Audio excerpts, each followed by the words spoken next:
para sa lagay ng ating panahon ngayong umaga po ng March 15, 2025. Sa ngayon po ay walang anumang banta ng sama ng panahon sa loob at labas ng ating area of responsibility.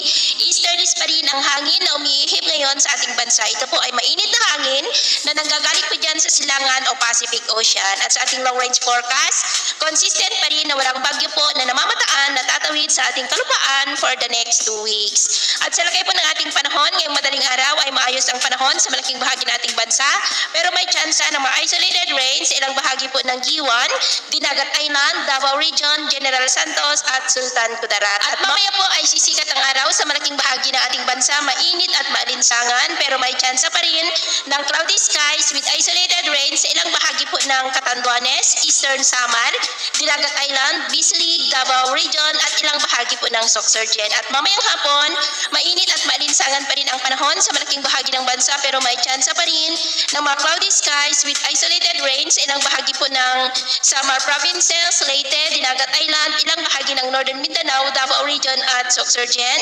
Kaya kung lalabas po tayo sa ating matahanan, ugaliin naman po natin lagi ang magdala ng kahit anong panangga natin sa init ng araw at proteksyon na rin po sa mga biglaang buhos ng ulan. Sa atin naman pong mga baybayin, wala po tayong nakatas na namang gale warning signals, pero bayang pag-iingat lamang po kung papalaot tayo para po mas makaiwas